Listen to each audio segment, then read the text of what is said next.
This is the Global Podcast Network, where executives and professionals connect, share, and inspire.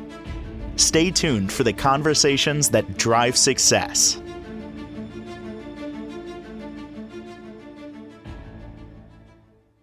Welcome back to the show. We are honored to have Corine Patti joining us here from Energy Wise Wellness. She's a Reiki Master, mental health therapist, and so much more, based out of my area, Long Island, New York, willing to help so many people. We're excited she's back here to talk more a little bit about some parenting skills, self-care. I know we're going to dive into a lot of things that I think could be beneficial, especially now that kids are back to school. Hey, how are you? Right. That's right. Yes, I'm great. How you doing, Jill? I'm doing great. The kids are back to school, so it's been 2 weeks of a little more of a breather, and it's just nicer to have that. Them with the structure, easier for me, but it's good for them to have structure and to be it doing something instead of sitting around all day swimming on the iPad. So I'm happy. I'm in a good mood. What about yourself? Yeah. Yes, yes. Good for you. Good for you. Yeah, just enjoying the weather and all the things. And, I wanted to present this podcast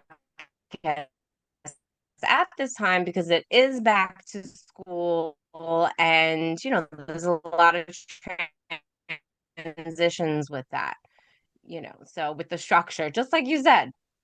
It's always a good thing. I'm Yes. excited. Am I Well, we're coming happy. through Yeah.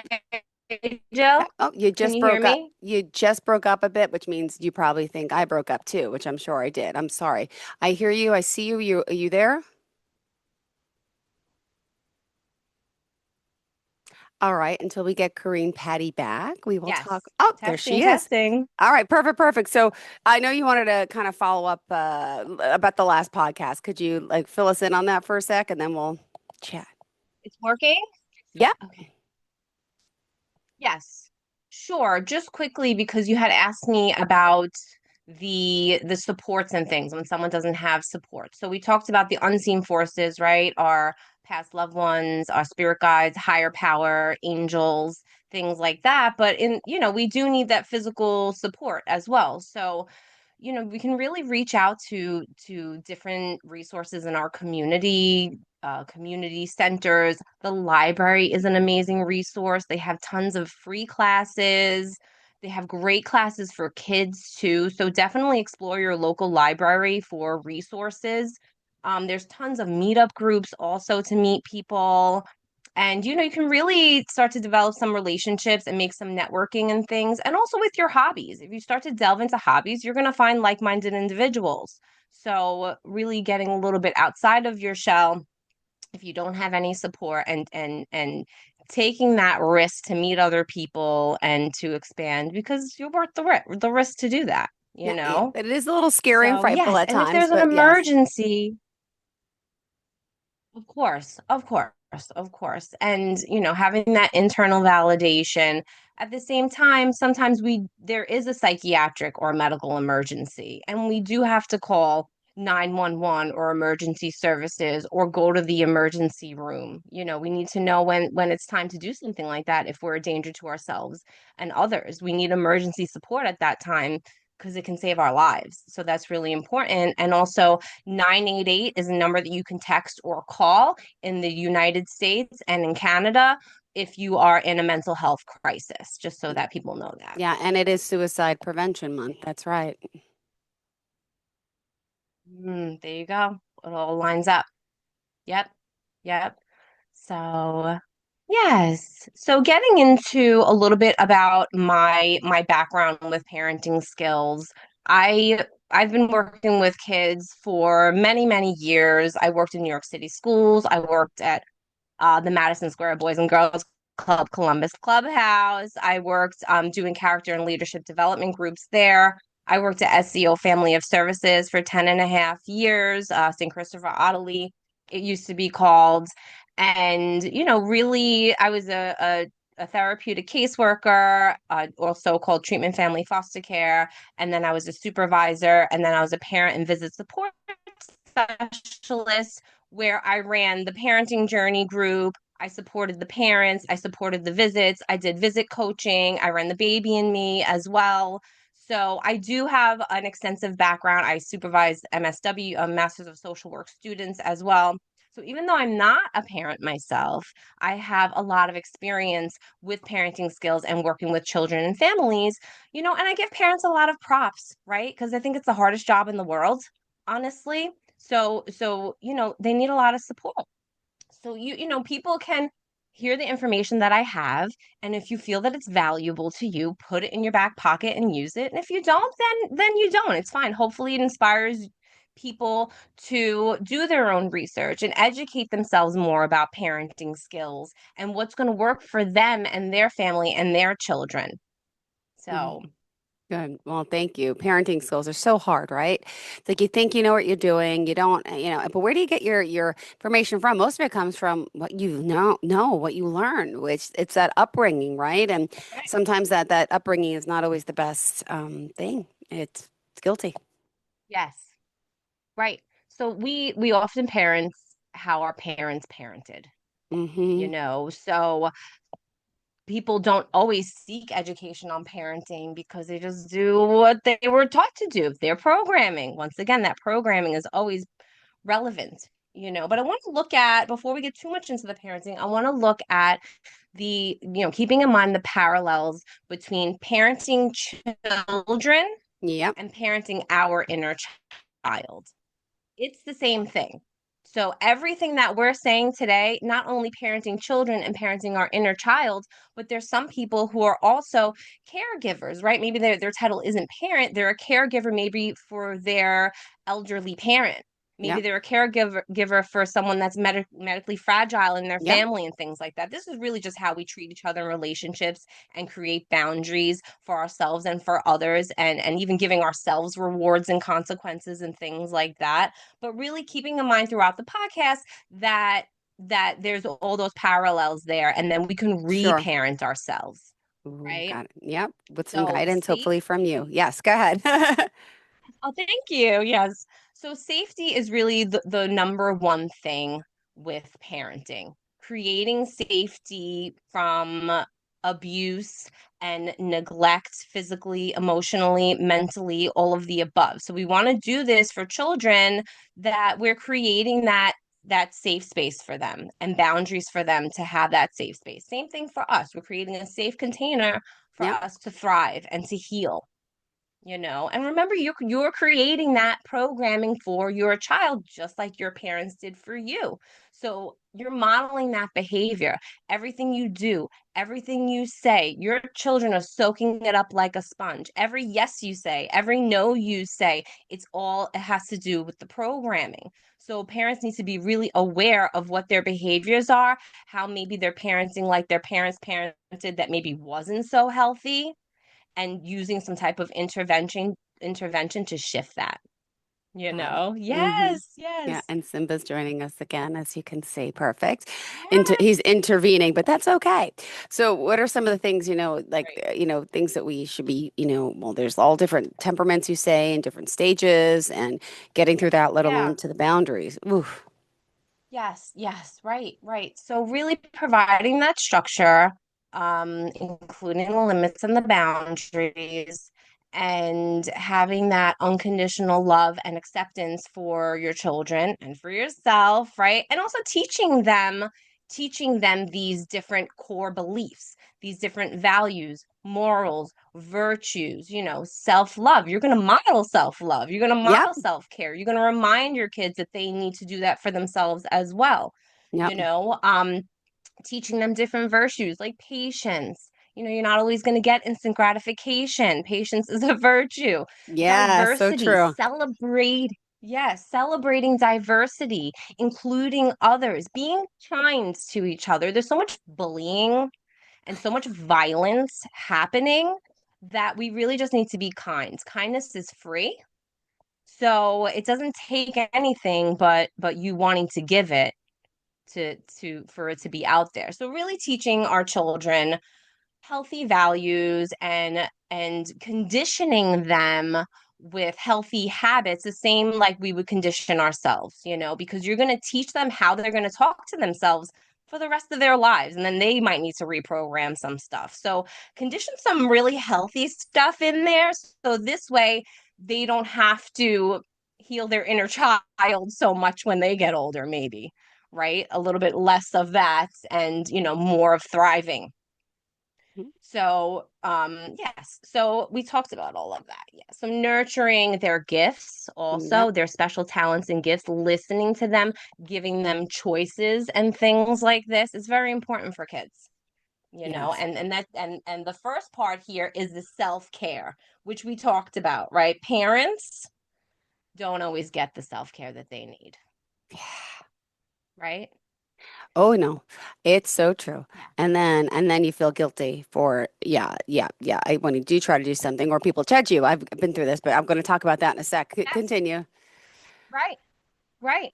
Right. So really you need to once again fill up your own cup if you're going to be able to fully give to others. So that's kind of the new thought process that parents might need to adopt, saying if I don't take care of myself, then I'm not going to be able to show up fully to be present for my children.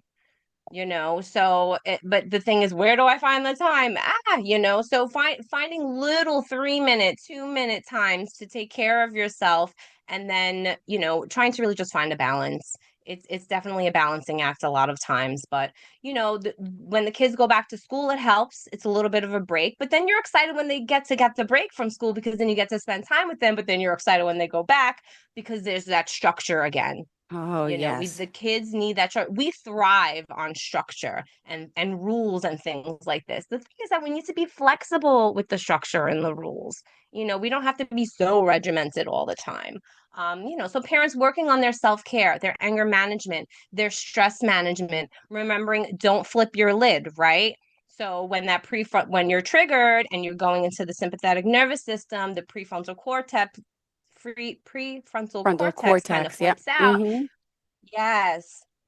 And then you're in fight or flight, and now you don't have a filter. So it's really important for parents to be able to even model emotional intelligence and self-regulation for their children, because it's not specifically a class in school. Like I said, I know that and schools are a huge part of Yeah. programming.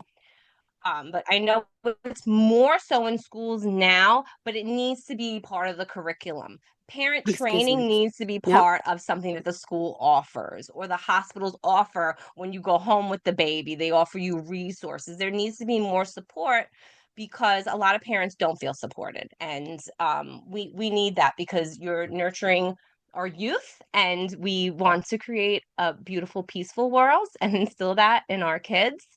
And yeah, so that's why the self-care is so important, because you're going to be teaching your kids all the things, and you want to make sure that you're going to be calm in your responses to them, because you're going to teach them how to even respond to life with Yeah. those responses. You know how, like, let's say it's a 3-year-old or something, and they Yep. drop something, you're like, Ah. now they're crying and all the things, right? What's an I, alternative response?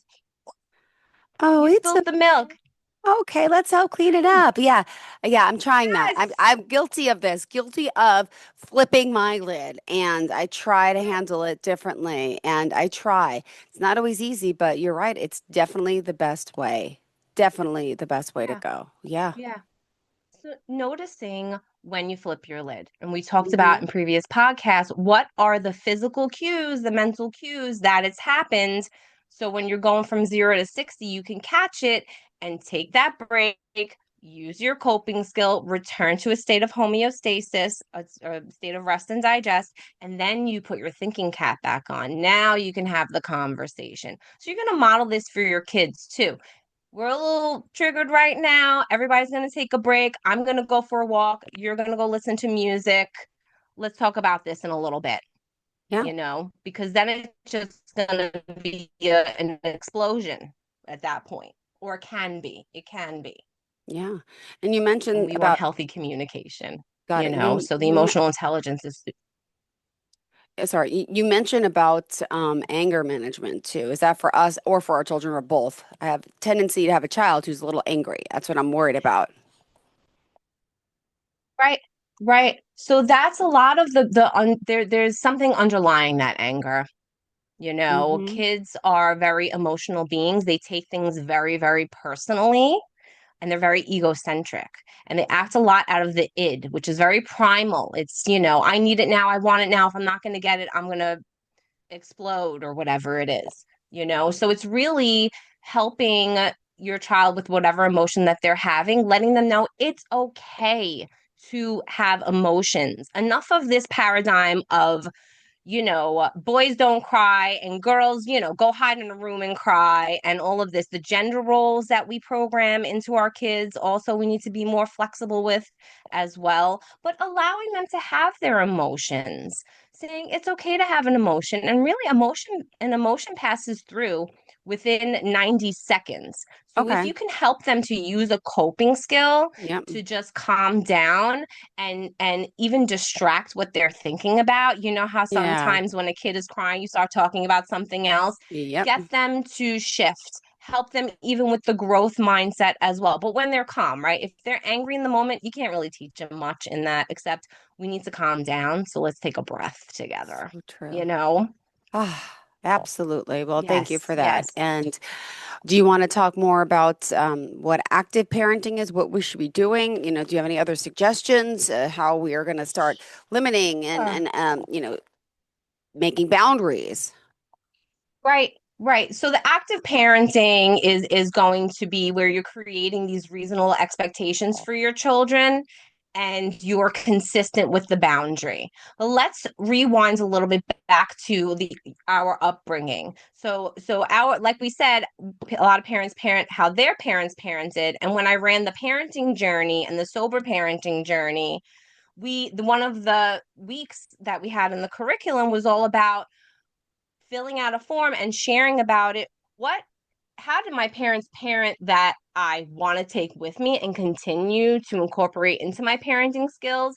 And what do I not want to take with me? What do I need to learn from so I don't continue to make the same mistakes with the parenting skills that maybe really weren't very healthy or the Hmm. parenting that wasn't healthy? So being aware, noticing that, saying, okay, I'm going to have this intervention for this behavior, so I have this new way of intervening with my child, and reminding yourself, saying, what's my current parenting style? So there's different parenting styles that people have. Uh-huh. There's the authoritarian, which is very controlling, very you know um there could be harsh punishments involved, maybe even corporal punishment involved. Do as I say, a child stays in their place type of mentality, kind of like a dictatorship in a way, right? We can even like compare parenting styles to the way the government works. Also, like what parenting style does the government have? So then there's the neglectful, right? There's a neglectful kind of parent that's not involved, that there's a Mhm. lack of supervision, right? Which we get into all sorts of safety risk issues with that. They're not paying attention to their kids. And you know what happens when you don't pay attention to a kid? They act out because now they're going to get the negative attention because they need the love, the tender loving care, the TLC.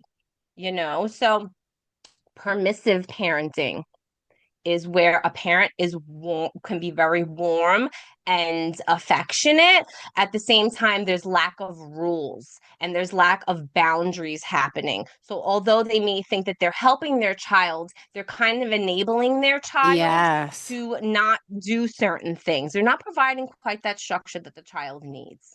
And then the child starts to rule the roost. And I've seen this a lot of times where the child is controlling with their behaviors because they want to because that id is strong.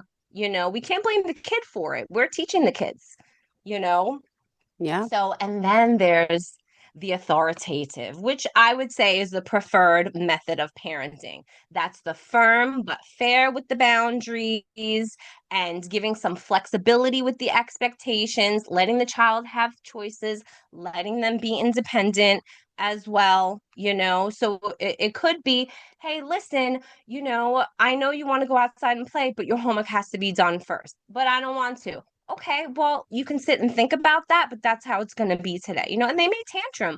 You know what? Let them.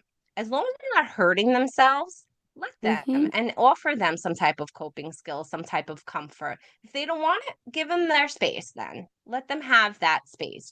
Let them feel like a human being, that they deserve the same respect as anybody else. Oh Because my then they feel God. degraded, and that's going to affect their self-talk and their self-worth and not feeling good enough and all the different things. So we want to prevent all of this, you Got know. it. Oh my goodness. Yes. And then, there's family conflict all around. How do you get to the resolution period? And what do you suggest? Yeah, so communication is very important with family conflict or with any kind of conflict. Darn You right. know, we have to, each person can only control themselves. So we have to take accountability for our actions and teach that, take responsibility for our actions, apologize if that's the thing, but not forcing to. It's really letting the child see what happened there and not shaming and guilting them either, because we grow up with that and then we shame and guilt ourselves throughout our lives as well. So we don't want that. We want to instill that we can be vulnerable because we're creating the safe space to learn and create and have healthy expectations and reasonable expectations. And going back to the active parenting, being involved, reinforcing behavior plans, which I'll touch on in a bit, Yep. and doing fun things, playing. This is for your inner child also. Are you playing? Are you having a good time? Are you carefree? That's what I was talking about in the previous podcast as well, because kids can be carefree and that can bring out, us feeling I- free as And, well. and I am so that way, but it also brings out embarrassment in my children. But I think they like it. Okay. I still think they like it. They may complain. Like, Mom, you're so embarrassing. Like, example, we went to Spirit Halloween yesterday with my two sons are 10 and 8, and I took their three friends, two boys the same age, and then their little sister who's 5. And I love running around Spirit Halloween, hitting the things. They get scared. They're having fun. And now the employees are dressing up, and there was a guy dressed like Dolly Parton, and he was such a good sport. Like, he's like, my wife made me do this last year for Halloween, and I love it now. And he's just so, so we're singing, I'm videoing, and my sons are like, this is so embarrassing. But the friends are laughing, like, say they think it's cool. I'm like, this is fun. This is cool. Right. Right. "Ah." Right. Well, still be yourself, Jill.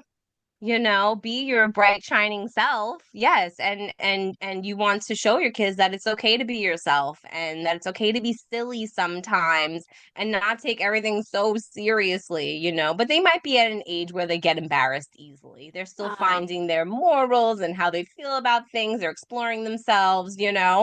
of course. And I'm still saying, mom's Yes. cool, mom's cool. All right, we Yeah. still got a few more minutes, sweetheart. Go ahead.